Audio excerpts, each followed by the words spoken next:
नमस्कार। आज हम एक काफी बढ़ते हुए चलन पर बात करने वाले हैं। हाँ, बिहार से कंप्यूटर साइंस इंजीनियरिंग मतलब सीएससी के छात्र। हाँ, उनका बड़ी संख्या में बेंगलोर जाना। बिल्कुल। हमारे पास लीटी का एक लेख है, बिहार से बैंगलोर सीएससी का नया द्वार। तो आज इसी लेख के जरिए समझेंगे कि भाई क्या वजह हैं इसके पीछे और क्या मौके हैं, क्या चुनौतियां हैं। हाँ, बिल्कुल। चलिए इसी पर थोड़ी गहराई से बात करते हैं। जरूर। तो सबसे पहले बेंगलोर ही क्यों? मतलब ऐसा क्या है वहाँ जो बिहार के सीएसई छात्रों को इतना खींच रहा है? देखिए, सबसे पहली बात तो ये कि उसे भारत की सिलिकॉन वैली कहते हैं, ये तो खैर सभी जानते हैं। हाँ, ये टैग तो है ही। फिर वहाँ आईआईएससी है, आईआईटी बैंगलोर है, देश के टॉप शिक्षण संस्थान है ये। सही। और नौकरियों का क्या? अरे नौकरियों के तो अपार अवसर हैं।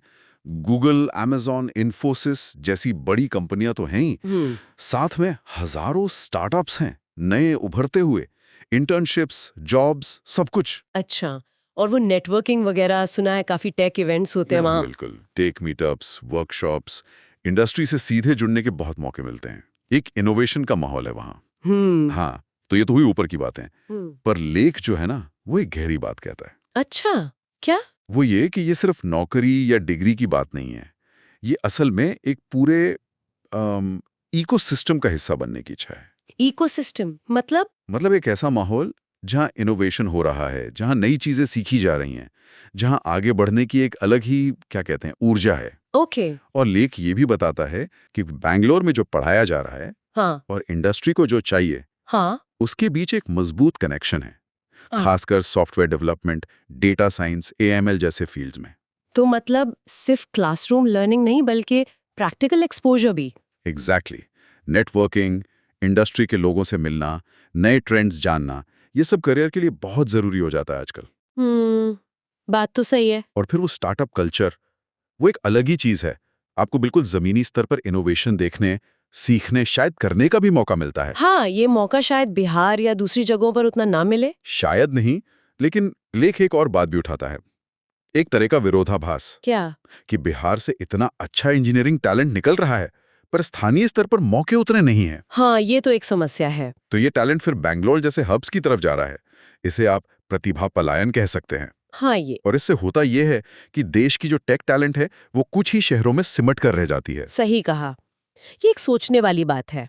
अच्छा, पर ये बैंगलोर जाना, क्या ये सब इतना आसान है? लेख चुनौतियों के बारे में भी कुछ कहता है? हाँ बिल्कुल, आसान तो बिल्कुल नहीं है, चुनौतियां भी हैं। जैसे कि? सबसे बड़ी चुनौती, जैसा लेख में भी बताया गया है, वह है रहने का खर्च, कॉस्ट ऑफ लिविंग। अच्छा। हाँ, खासकर घर किराया हो गया है, वो बिहार के शहरों के मुकाबले बैंगलोर में काफी ज्यादा है।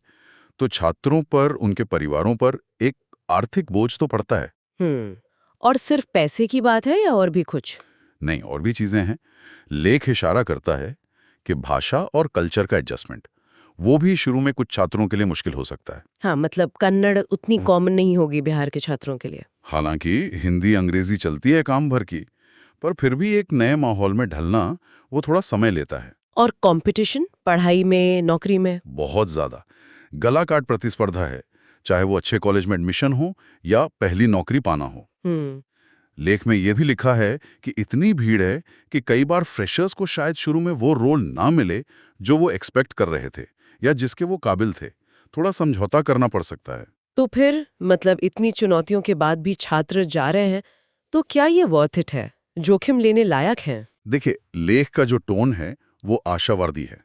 वो मानता है कि ये चुनौतियां हैं, बिल्कुल हैं, पर उन पर काबू पाया जा सकता है। कैसे?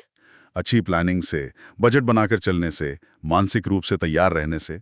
और आजकल कई छात्र समुदाय हैं, ऑनलाइन ग्रुप्स हैं, उनसे भी मदद मिलती है। हाँ, सपोर्ट सिस्टम जरूरी है। बिल्कुल। और अगर हम बड़ी तस्वीर देखें तो बैंगलोर बिहार के इन प्रतिभाशाली सीएसई छात्रों को एक वर्ल्ड क्लास अनुभव देता है, एक ग्लोबल करियर के लिए लॉन्च पैड जैसा। तो एक तरह का इन्वेस्टमेंट है ये। हाँ, एक ऐसा निवेश जिसमें जोखिम है, पर लेख के अनुसार अगर मेहनत और लगन हो तो रिटर्न भी बहुत बड़ा मिल सकता है। तो कुल मिला के एक मिली-जुली तस्वीर है। मौके भी हैं, चुनौतियां भी हैं। हाँ बिल्कुल। और ये हमें सोचने पर मजबूर करता है कि जब इतनी प्रतिभा एक जगह से दूसरी जगह जाती है, तो जहां से वो जा रही है और जहां वो जा रही है, उन दोनों जगहों के टेक लैंडस्केप पर या कहिए सामाजिक ताने बाने पर इसका लॉन्ग टर्म असर क्या होता होगा। हाँ, ये एक बड़ा सवाल है। और ये भी कि छात्र सिर्फ पढ़ाई और नौकरी से आगे बढ़कर बैंगलोर के उस पूरे इकोसिस्टम का और बेहतर फायदा कैसे उठा सकते हैं। सही बात है। सोचने के लिए काफी कुछ है इसमें।